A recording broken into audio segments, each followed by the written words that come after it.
Bonjour à vous tous. Bonjour à vous tous. Comment allez-vous? Alléluia. J'ai salué les frères qui viennent chanter loup. En retour, ils saluent l'église.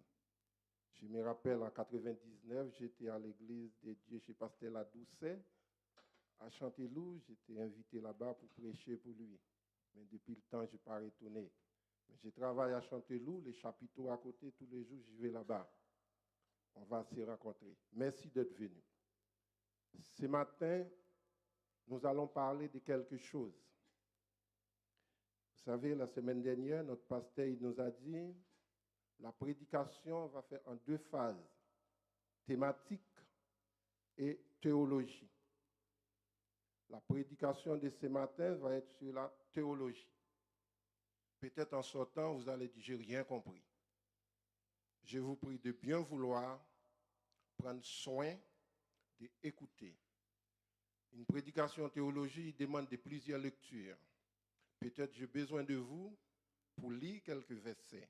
Dès que s'affiche, une personne dans la salle va les lire. Mais moi, je vais lire les deux premiers versets pour commencer notre prédication.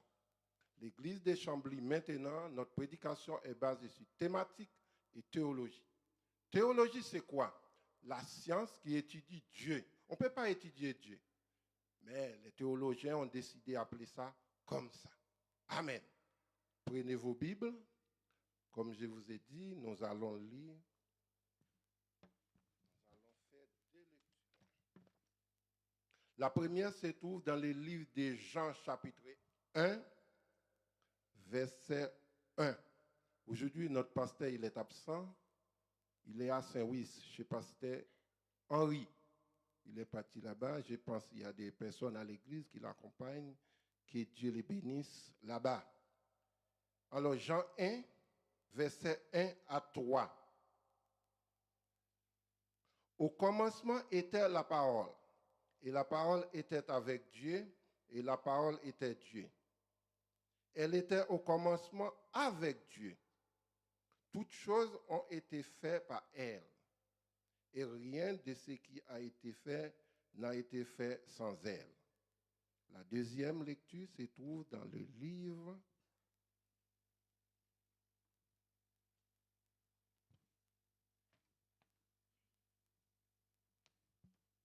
Genèse chapitre 3, verset 15.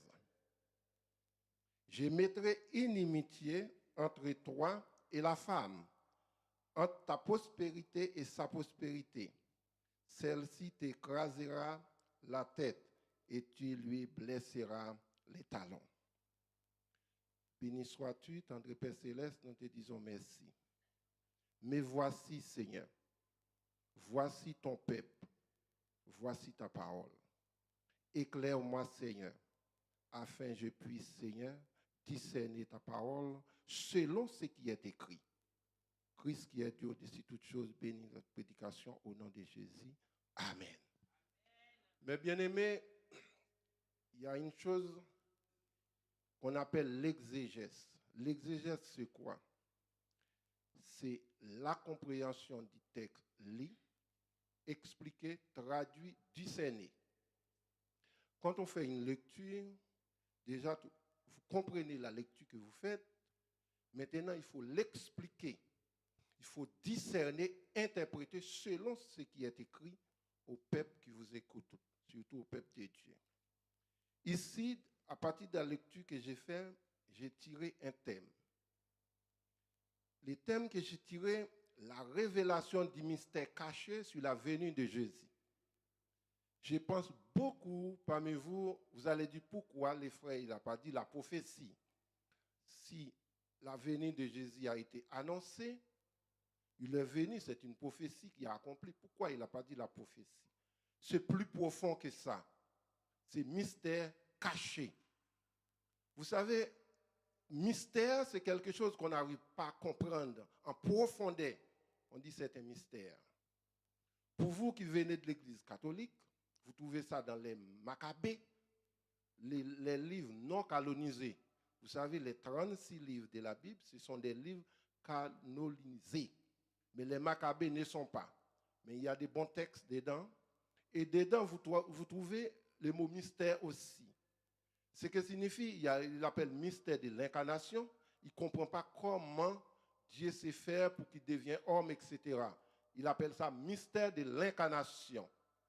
Et comment il peut quitter son trône descendu à nous pour nous racheter dans le péché. Il appelle ça mystère de la rédemption. Mais comment il est Dieu, il est Fils, il est le Saint-Esprit?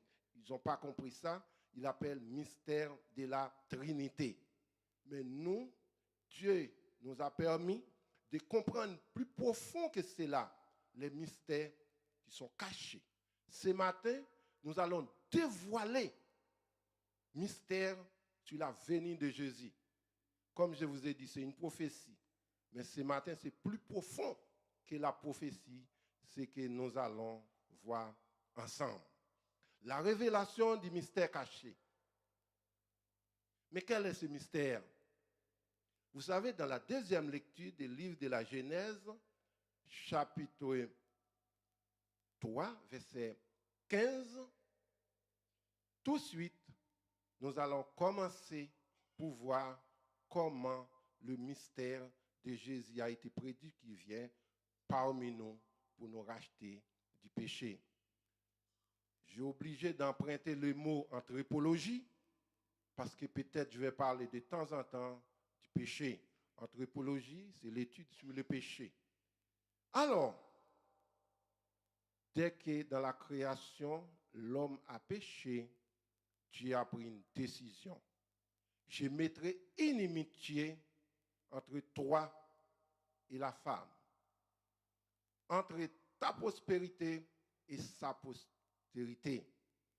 Mais mes bien-aimés, ces choses ont été dites.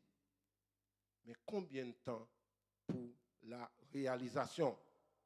Le péché est entré par une femme. Et aussitôt, Dieu a pris une décision que le péché sera écrasé, la tête du serpent sera écrasée par une femme. Mais c'est un mystère.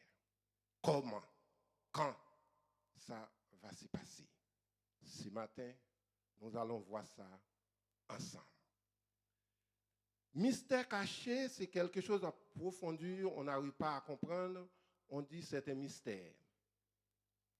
Mais Dieu nous a permis de faire des recherches, des études, on va plus loin, on comprend aussi beaucoup de choses sur ces mystères cachés.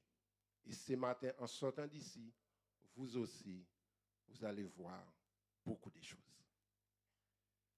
Mystère caché sur la venue de Jésus. Aussitôt, comme je vous ai dit, après que Adam a péché, Dieu a pris une décision. Genèse 3,15, je mettrai inimitié entre ta prospérité et sa prospérité. Mais ça a mis du temps, mes bien-aimés.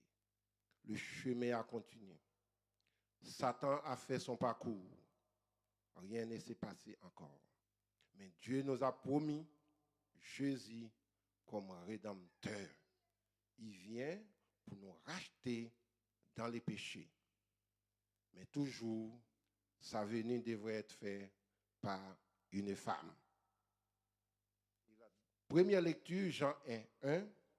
Au commencement était la parole. Celui qui devrait venir, il était là dès le commencement. Maintenant, il faut qu'il devienne homme parmi nous pour qu'il puisse nous connaître, nous identifier et voir la situation, comment ça a été le temps d'Adam.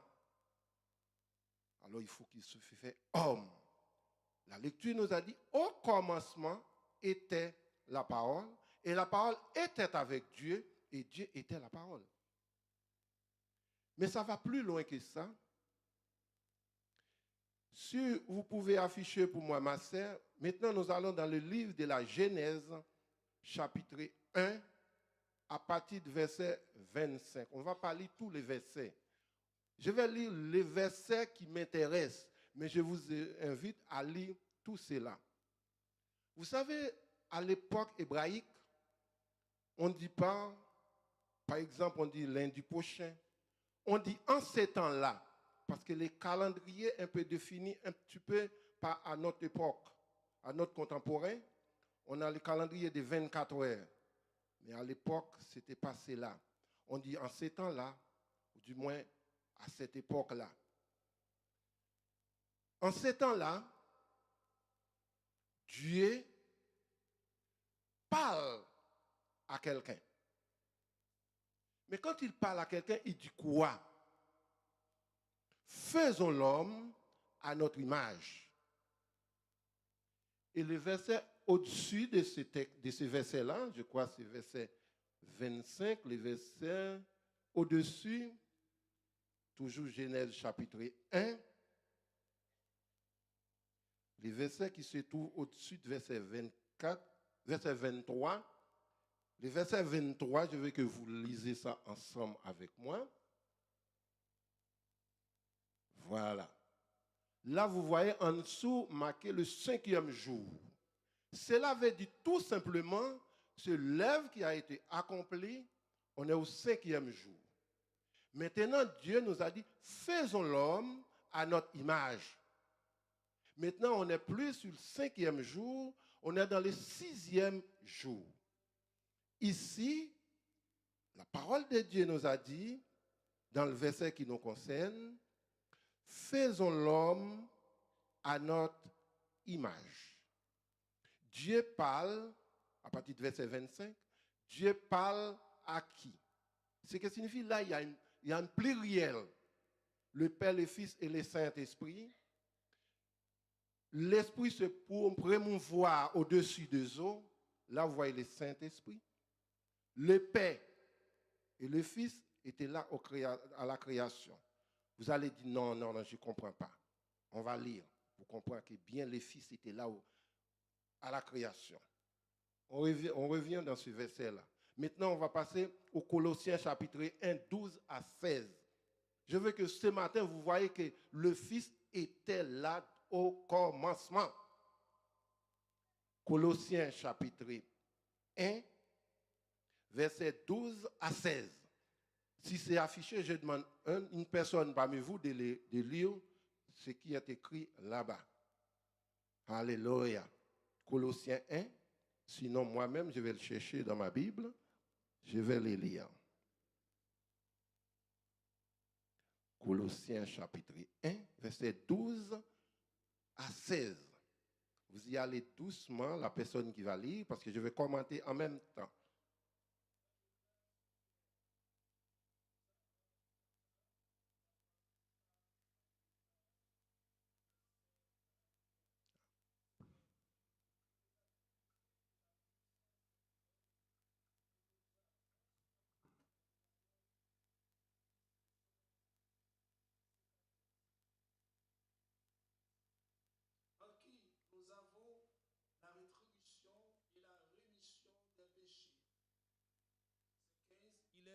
L'image du Dieu invisible, le premier-né de toute la création. Car en lui ont été créées toutes les choses qui sont dans les cieux et sur la terre, les visibles et les invisibles, trône, dignité, domination, autorité, tout a été créé par lui et pour lui. Amen. Tout a été créé par lui, pour lui. Amen. Ce que signifie, ces textes nous montrent que Jésus était là dans la création. Il a participé à la création. À partir de là, vous voyez très bien quand Dieu dit, faisons l'homme à notre ressemblance, à notre image. Il parle au Fils qui était là à côté de lui aussi. Et ça ne s'arrête pas là. Si vous voyez aussi toujours, c'est Jésus-là qui est le mystère caché. Ésaïe l'a dit. Ésaïe 9, verset 5, « Car un enfant nous est né, on l'appellera Père éternel, Prince de paix, Dieu puissant, etc. » Ça, ce sont des choses qui prédit, mais qui n'étaient pas encore venues. Ésaïe 35, à partir du verset 4, la fin du verset 4, il viendra lui-même, qui Dieu, il viendra lui-même, nous sauvera. Mais rien n'a été fait encore. Beaucoup de prophéties ont été dites, la Vierge sera enceinte, mais rien n'a été fait encore. Mais maintenant, quand Dieu dit faisons l'homme à notre image, la Bible nous précise que Dieu, maintenant revenons dans notre livre de la Genèse, chapitre 1, 25, faisons l'homme à notre image, je vous dis, il parle à quelqu'un. Nous venons de voir Colossiens 1 nous explique très bien. Il a été là, tout a été fait par lui, pour lui. La création a été faite par Jésus. Au commencement était la parole. Ça ne s'arrête pas là. Faisons l'homme à notre image, c'est que signifie le mot faisons ici, il n'y a pas une femme à côté d'eux. C'est l'esprit et Dieu. Il n'y a rien d'autre. Il prend une sorte de masse de la boue. Il forma l'homme. Maintenant, il souffle dans ses narines. Il devient un être vivant. Il y a quelque chose qui vient de Dieu, qui met en l'homme, et l'homme devient un être vivant. Mais cela ne suffit pas. Dieu a posé des conditions à l'homme. Ce que vous devez faire, ce que vous devez ne pas faire. Mais vous savez, l'homme que nous sommes, par curiosité, ou du moins par la faiblesse, a cédé. La femme que tu as mise à côté de moi, il cherche des excuses. Mais vous, les femmes, quand vous cuisinez, assez souvent, vous donnez un petit peu à ton mari, dit, chérie, est-ce que c'est bon? Il ne te reproche pas. Il dit, oui, ah, c'est bon. Mais ici, tout de suite, Adam a déchargé sa responsabilité pour dire, la femme que tu as mise à côté de moi, c'est elle qui m'a donné. Il n'a pas assumé sa responsabilité. Alors Dieu dit à Adam, comment cela puisse arriver? Les serpents, tout, etc. À partir de là, Dieu a pris une résolution. Une résolution qu'il a prise. Comme je vous ai dit, ça a mis du temps à accomplir. Selon les promesses, les prophéties, on l'attend. Mais ici, c'est le mystère qu'on va chercher, décortiquer ce matin. Et vous allez comprendre tout à l'heure pourquoi je prends la Genèse, qu'est-ce qu'il veut dire, les frères. On est sur la prédication théologique, c'est un peu compliqué. Alléluia. Maintenant, faisons l'homme. Ça s'est fait dans le 6e jour, parce que le 5e que je vous fais lire, il est au-dessus. Tout ce que Dieu créa, le premier jour, le 2e jour, 3e, 4e, 5e, ça s'arrête au verset 23. Maintenant, nous sommes au verset 25 et nous sommes dans le 6e jour. Dieu créa l'homme au 6e jour. Amen. Dieu créa l'homme au 6e jour. Maintenant, Dieu a donné à l'homme la responsabilité de faire ci, de faire ça. Mais l'homme, le premier Adam, a péché. Mais Dieu veut nous racheter. Dieu veut nous sauver. Dieu veut nous faire sortir de là. Et ce même chapitre, nous allons dans le verset, toujours Genèse 1, nous allons directement verset 31 pour confirmer tout ça a été fait le 6e jour. Vous voyez? Je demande à quelqu'un de les lire, peut-être c'est que dans ma Bible, c'est marqué 6e. Je demande à une personne dans la salle de les lire pour confirmer tout a été fait le 6e jour. Si vous ne lisez pas, moi je lis parce que je lis dans ma Bible aussi. Dieu vit que tout ce qui avait été fait, et voici, cela était très bon. Ainsi, il eut un soir, il eut un matin, ce fut le 6e jour. Amen. Vous êtes d'accord avec moi que la création de l'homme se fait le 6e jour. Premier Adam a été créé le 6e jour. Adam a péché. Dieu a expulsé Adam dans le jardin d'Éden. Mais il a l'amour pour sa création.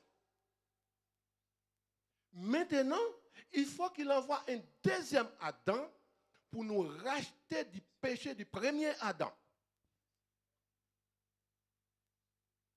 Comment cela se fera-t-il? Comment cela se fera-t-il? Le premier, faisons l'homme à notre image, le 6e jour.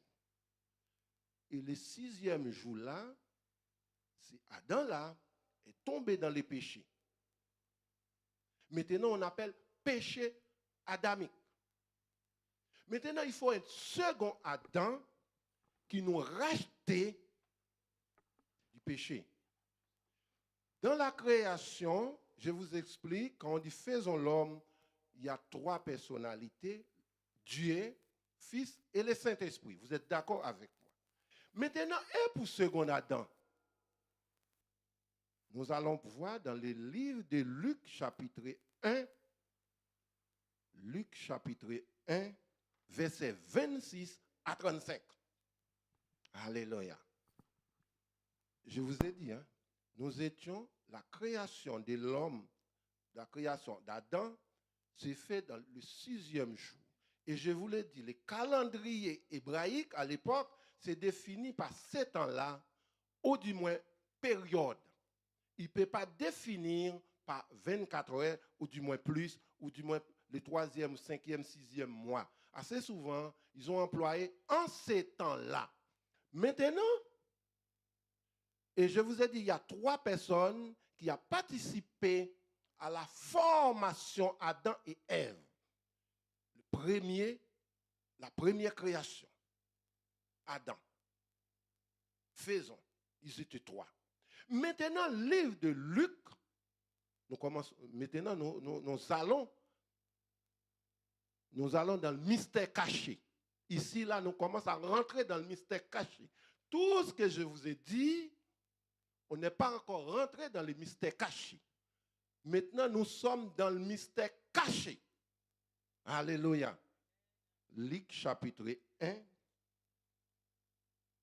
à partir du verset 26. Au 6e mois, l'ange Gabriel fut envoyé par Dieu dans une ville de Galilée appelée Nazareth. Amen. Est-ce que vous avez compris quelque chose ici? Non. Vous avez compris quoi?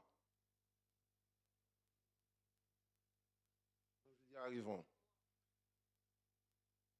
Le premier Adam, c'était le 6e jour.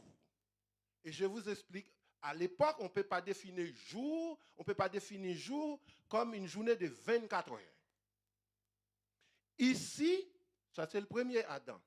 Le deuxième Adam, l'ange fut envoyé par Dieu au 6e mois. Amen. Là, vous voyez les chiffres 6. Pour sortir du premier Adam, pour arriver au second Adam, on n'est pas dans le 6e jour, mais on est au 6e mois. Amen. 6e mois, un ange venu vers Marie pour annoncer une bonne nouvelle. Amen. Vous voyez ici, dans la création Adam, vous voyez les 3. Ici, pour annoncer la bonne nouvelle, ils sont 3. L'ange Gabriel, Dieu. L'ange Gabriel envoyé par Dieu. Gabriel, Dieu et la personne qui a reçu le message, à savoir Marie. Le premier Adam, ils étaient 3. Et pour l'annonce du deuxième Adam, ils sont 3. Et ça ne s'arrête pas là. 6e mois, 6e jour. Et ce deuxième Adam-là, c'est lui qui va nous sauver du premier Adam. Et ce deuxième Adam-là, mais comment se passe-t-il? Parce que le premier Adam, la Bible nous dit, Dieu souffle dans ses narines, il devient un être vivant.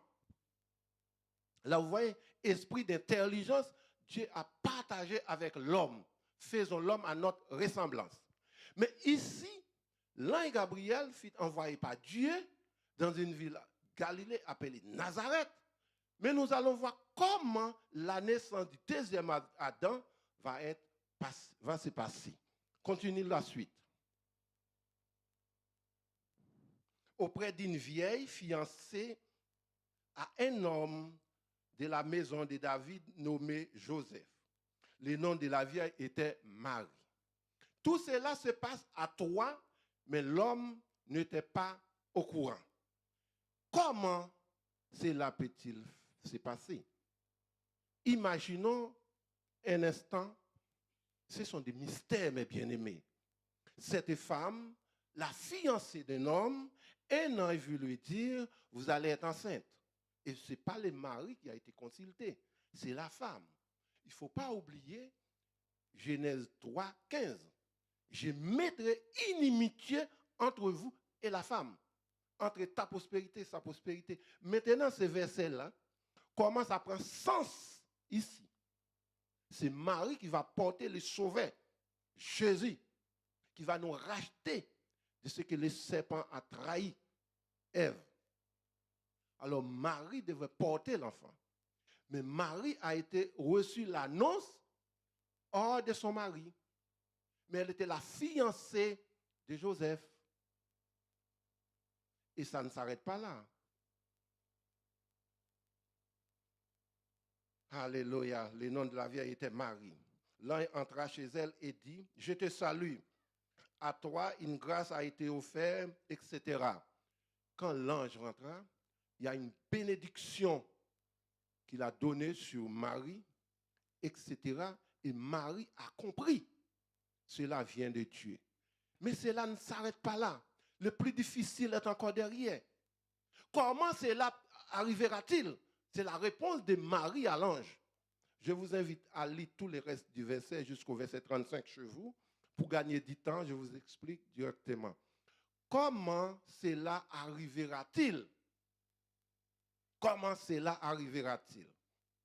C'est la question que Marie posa à l'ange. Et l'ange dit, le Saint-Esprit te couvrira de ton ombre. Le Saint-Esprit te couvrira. Et dans la création, Dieu a pris une masse de la boue, il souffle dans ses narines, devient un être vivant.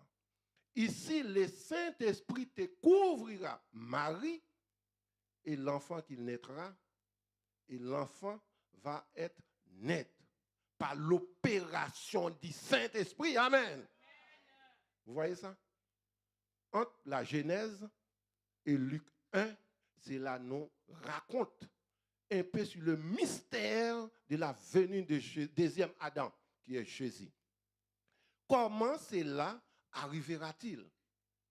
Je suis une femme, on ne dit pas fille, parce que maintenant, la langue française a un petit peu changé.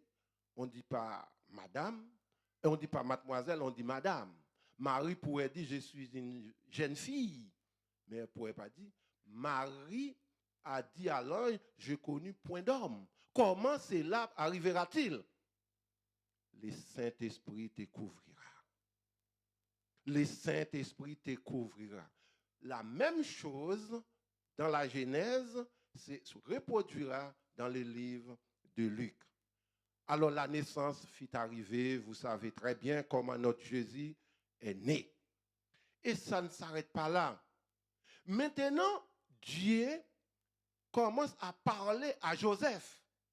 Il a parlé à Marie que pour la naissance. La bonne nouvelle est annoncée à Marie. Les restes sont annoncés à Joseph.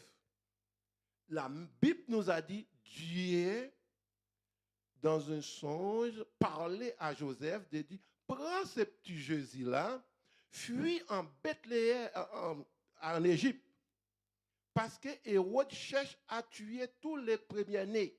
Pourquoi il cherche à tuer les premiers-nés? C'est tout simplement, ils ont dit, un roi vient de naître. Mais comment cela est-il possible? Un roi vient de naître. Hérode est roi. Si un roi devrait sortir, ce roi devrait sortir dans son lié. Mais d'où vient ce roi? Il a cherché partout, il n'a pas trouvé l'enfant qui vient de naître.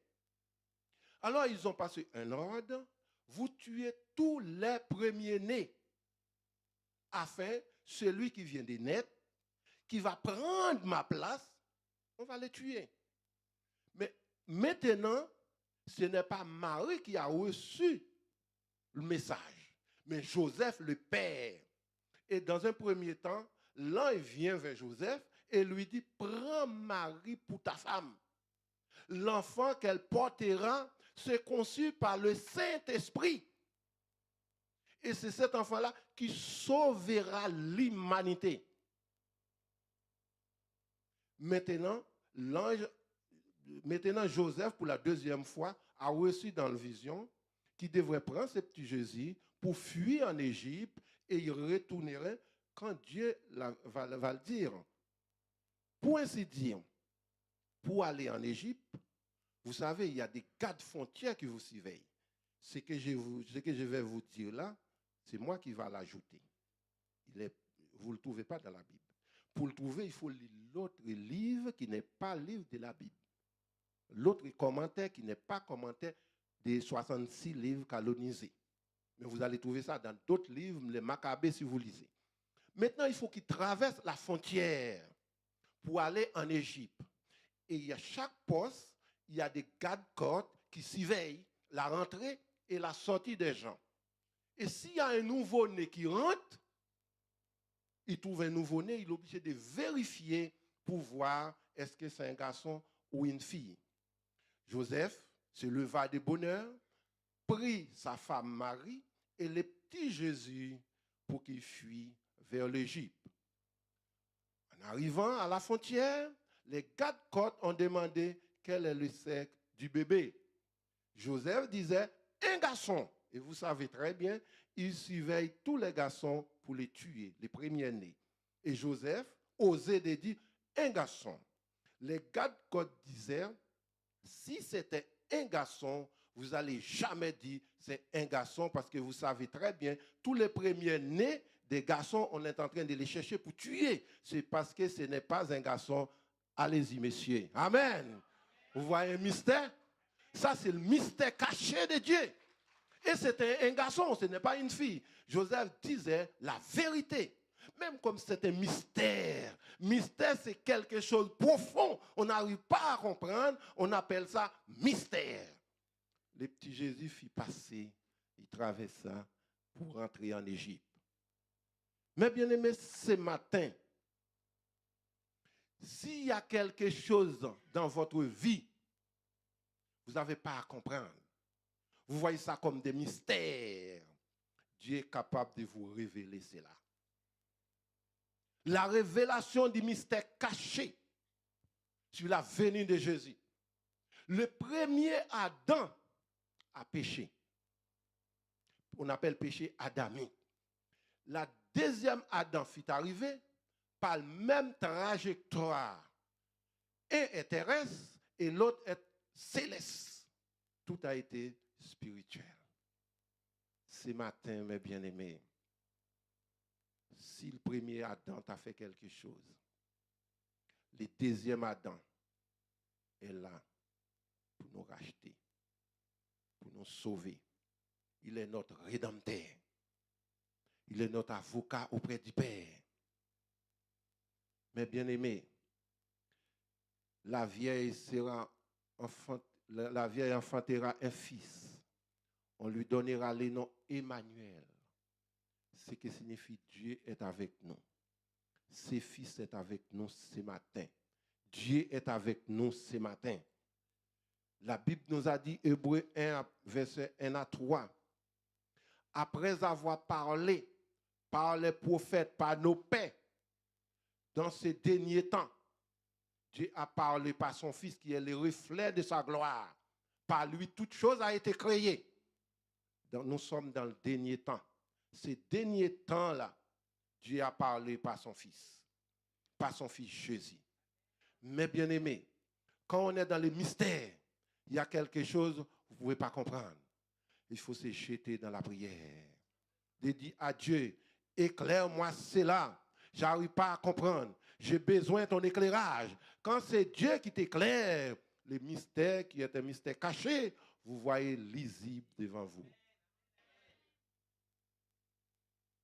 Parce que le Saint-Esprit est là pour vous éclairer. Mes bien-aimés, vous voyez le mystère qui est caché en Dieu? Il nous a révélé. Premier Adam, faisons l'homme à notre image. Je reprends, je mets accent sur ce verset-là.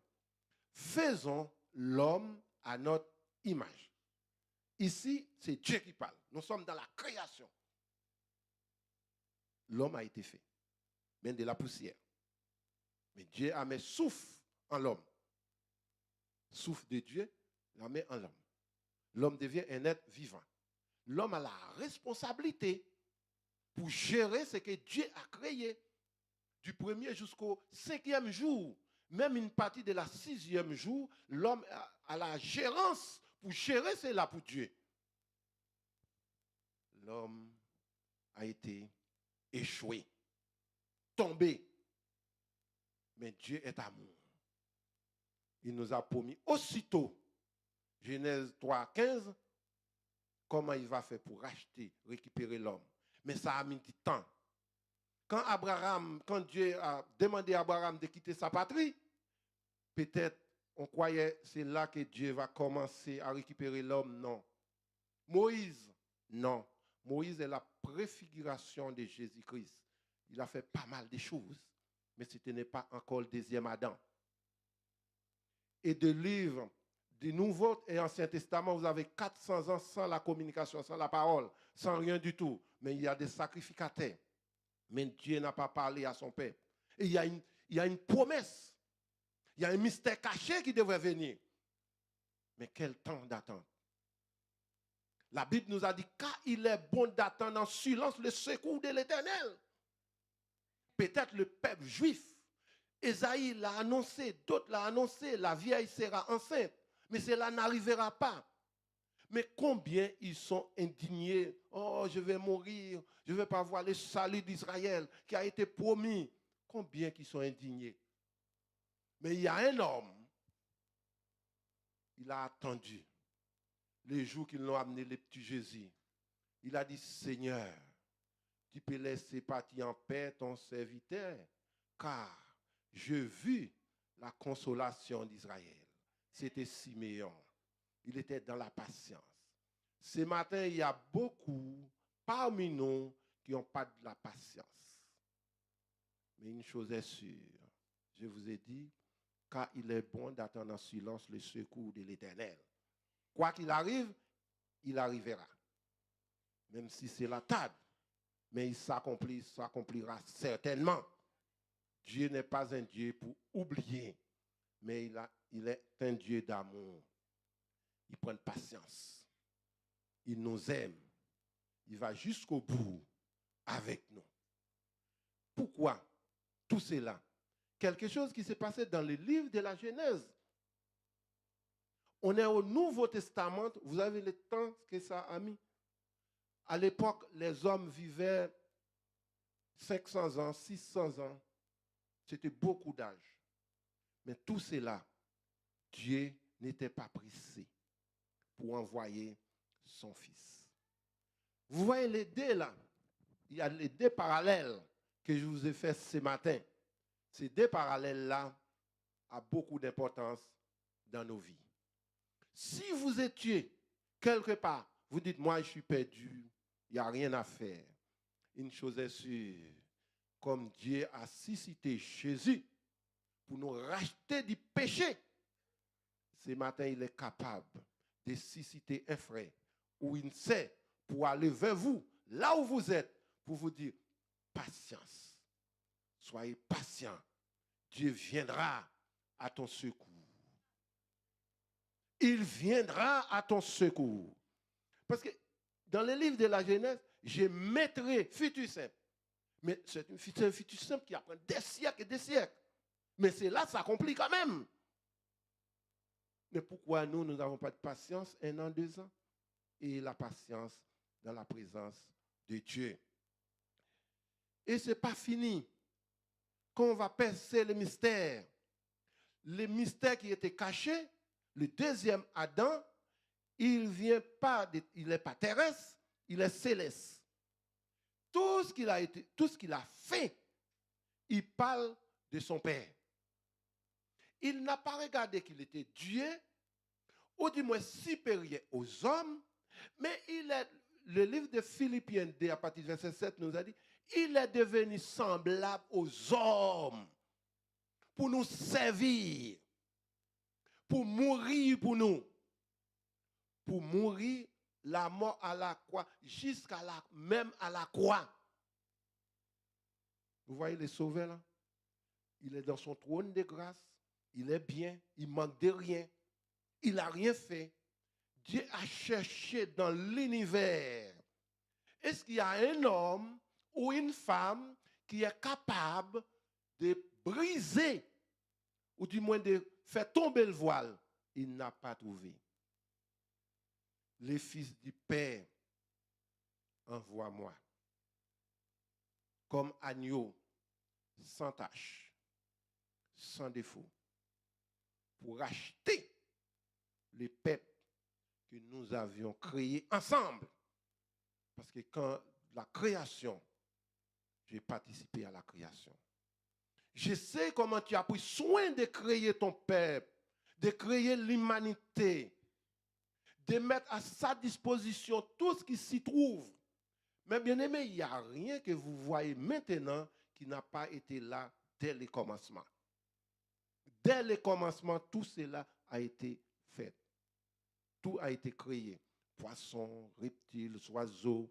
Peut-être vous allez dire, mais les frères, il est un peu exagéré. Il n'y avait pas d'avion à l'époque. Bien sûr. Les ingénieurs qui ont fabriqué l'avion ont récupéré cela dans la création. Dieu créa les oiseaux. Les oiseaux volent. À partir de là, les ingénieurs ont travaillé. Ils ont dit, si l'oiseau est capable de voler, à partir de là, nous avons la base pour créer l'avion aussi. Tout ça, il trouve dans la création. Tout a été créé. Dieu ne peut pas laisser ça indifférent. Il ne peut pas laisser tout ça à l'ennemi. Alors, le deuxième Adam fut venu dans le monde. Il est venu de telle manière, de telle forme que la première. Mais une seule chose, lui, il est céleste. En toutes choses, il n'a point péché. Mais le premier Adam, il a été cédé. Mais le deuxième n'a pas été péché.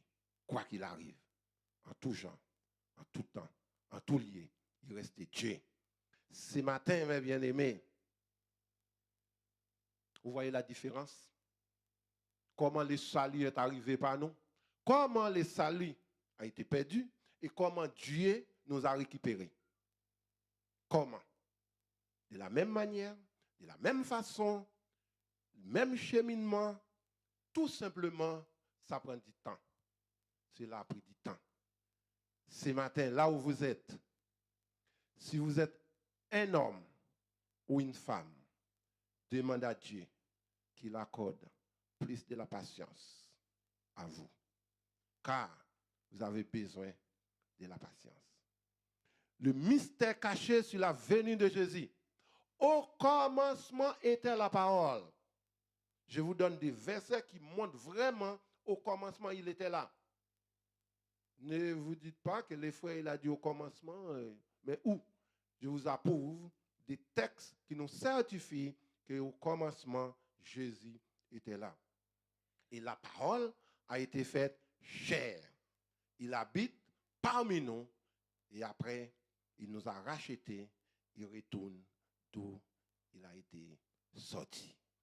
Et nous aussi, nous allons les retrouver là où il est. Mystère caché de Dieu. Il y a beaucoup de choses. Dieu est capable de te révéler. Dieu est capable de dévoiler des choses. Comme il a fait pour certains. Comme il a fait pour d'autres. Mais il y a des choses. On considère ça des mystères cachés de Dieu. Prie à Dieu, demande la sagesse. Comment, Seigneur, je peux dévoiler ce qui est caché en toi. Et les autres, ils ont il n'arrive pas à dévoiler les choses qui sont cachées. Mais nous sommes capables parce que le Saint-Esprit est en nous. C'est le Saint-Esprit qui nous permet de voir plus profond les mystères qui sont cachés. Mais bien aimé, il y a beaucoup de mystères qui sont cachés. Mais Dieu a mis son esprit en nous. Cela nous permet de décortiquer, de travailler pour arriver à comprendre tous ces mystères qui sont cachés. La venue de Jésus sur terre était prévue dès le livre de la Genèse. Et de la même façon que Dieu a créé l'homme. Vous savez très bien, ces mêmes oiseaux-là, il fit apparaître à Jésus. Mais il a oublié, le deuxième Adam est 100% Dieu, 100% homme. Il a séduit le premier, mais il est impossible de séduire le second Adam. Sinon, ce matin, nous ne serions pas là. Nous serons toujours attachés à la servitude du Satan. Excuse-moi, comme je vous ai dit, de temps en temps, j'ai obligé d'emprunter quelques contextes dans l'anthropologie. Parce que je ne peux pas parler de la venue de Jésus sans que je ne vous parle pas le péché. Parce que c'est le péché qui cause Jésus est venu sur cette terre. Ce matin, je fais tout acheminement là avec vous, c'est parce que Adam a péché. Si Adam n'était pas tombé dans les péchés, ce Jésus-là, nous n'allons pas le connaître. Nous allons connaître, pas chercher à savoir les mystères qui sont cachés. Mais c'était le plan de Dieu.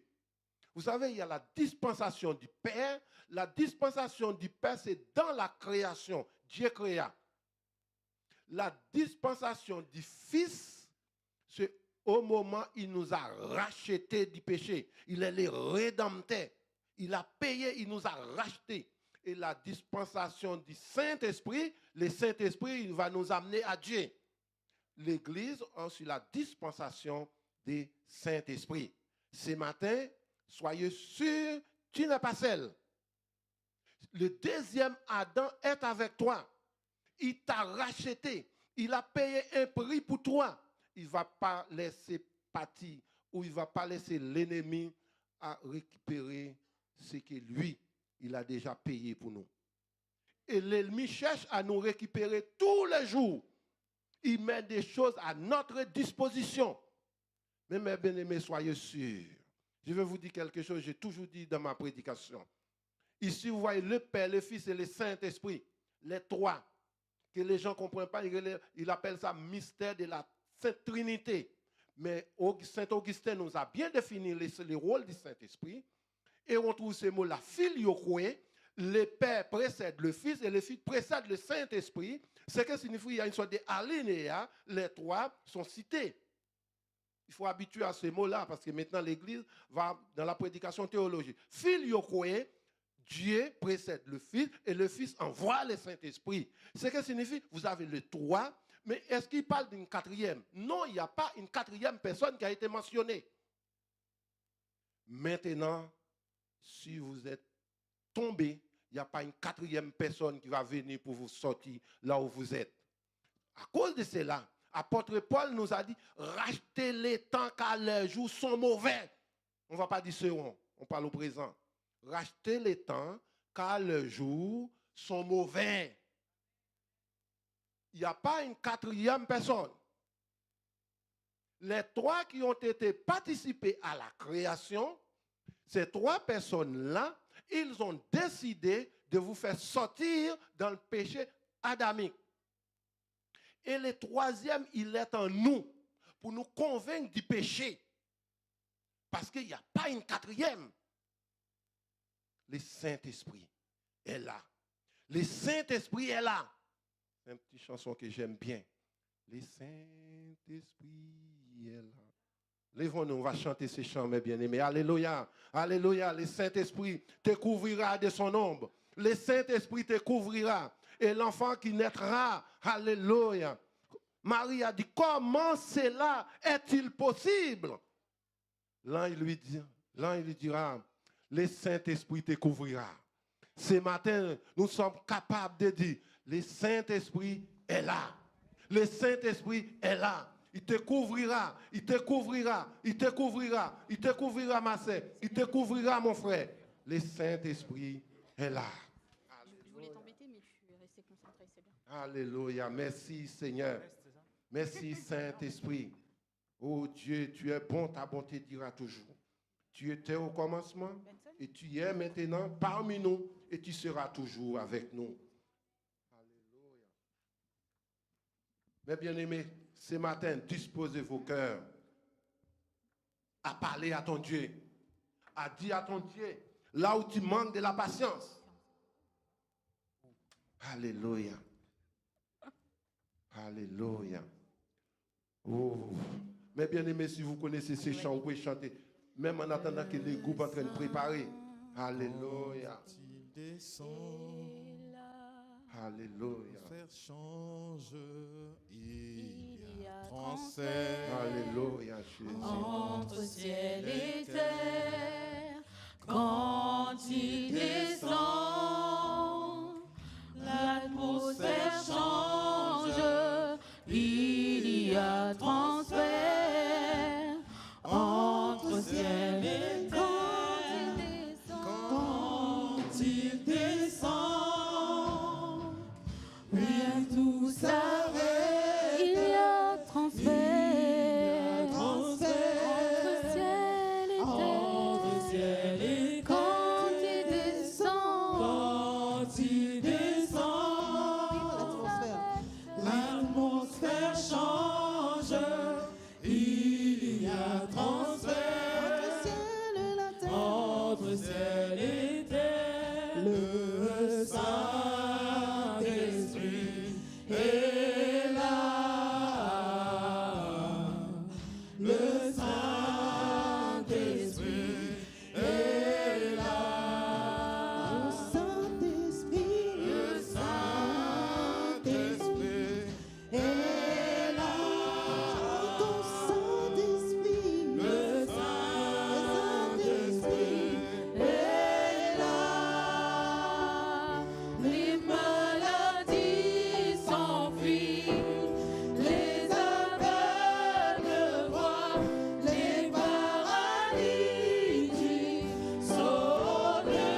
Alléluia. Mes bien-aimés, ce matin, le deuxième Adam est venu pour nous faire sortir. Si le deuxième Adam est là, ce matin, les paralytiques marchent, les aveugles voient, les boiteux sautent de joie, les stériles enfantent, parce que le deuxième Adam est là. Ce matin, élevez la voix pour remercier le deuxième Adam. Le deuxième Adam est venu pour nous racheter du péché. Le deuxième Adam est venu pour nous faire sortir là où nous étions condamnés. Alléluia. Alléluia. Alléluia. Alléluia. Mais bien aimé, je vous dis quelque chose. L'église. Je m'adresse à l'église tout entière. Le premier Adam a échoué. Le deuxième Adam est venu. Il habite parmi nous. C'est le moment de demander ce que tu veux. Sinon, ce n'est pas la peine qu'il est venu. Il vient, les aveugles voir, les stériles enfants, les paralytiques marchent, les boiteux sautent de joie parce que le deuxième Adam, il est là. C'est à vous de dire au deuxième Adam, je veux ceci, je veux cela. Je veux toute l'église élever la voix ce matin pour demander ce que tu veux au deuxième Adam qui est venu. De la même manière que le premier Adam. Une seule chose, le deuxième Adam est spirituel. Le deuxième Adam vient là-haut. Le deuxième Adam n'est pas péché. Il vient pour résoudre le problème du péché. Alléluia. Il est venu pour résoudre le problème du péché. Il est venu pour briser le péché. Il est venu pour récupérer les enfants qui ont été échoués. Il est venu pour briser l'œuvre du Satan. Il écrasera la tête de Satan. Alléluia. Satan à tes pieds ce matin. La Bible a dit, il t'écrasera la tête du serpent. Tu as la victoire pour écraser la tête du serpent. Alléluia. Parce que le deuxième Adam est en toi. Tu as refusé le premier Adam. Tu as fait le bon choix de choisir le deuxième Adam. Qui est venu de la même manière. Mais il n'est pas terrestre, il est céleste. Alléluia. Oh, béni sois-tu, tendre Père céleste. Nous te disons merci, Seigneur. Merci parce que tu as pensé à nous. Tu as envoyé ton Fils Jésus-Christ qui est venu dans le monde. Il nous a rachetés du péché adamique. Il nous a lavés. Il nous a sanctifiés. Il nous a mis à part. Ce matin, nous sommes, Seigneur, appelés enfants de Dieu. Il y a quelqu'un qui nous a rachetés. Il y a quelqu'un qui nous a sauvés. Seigneur, ce matin, je te loue. J'exalte ton nom parce que ton nom décide de tout nom. Après avoir que Jésus a ressuscité, il a été glorifié par toi, Seigneur. Ce matin, nous aussi, nous glorifions Jésus ressuscité. Nous bénissons ton nom. Nous remettons tes enfants entre tes saintes mains. Là où ils ont des faiblesses, je demande, donne la force à ton église, Seigneur. Donne la puissance du Saint-Esprit à ton peuple, afin qu'ils puissent marcher, sauter de joie. Parce que, Seigneur, tu as vaincu Satan. Tu as écrasé la tête du Satan. Seigneur, nous ne sommes plus la condamnation du premier Adam. Nous sommes sur le second Adam. Le second Adam nous donne la victoire. Le second Adam nous donne la vie. Seigneur, nous voulons vivre cette vie. Nous voulons profiter de cette victoire. Merci pour la plénitude du Saint-Esprit. Béni sois-tu, Jésus. Nous te disons merci. Merci, Seigneur. Que ton nom seul soit béni, loué, exalté à jamais. Alléluia. Merci, mes bien-aimés. Acclamez notre Dieu. Alléluia. Alléluia. Merci, Seigneur. Alléluia. Merci, Jésus. Béni sois-tu, Seigneur.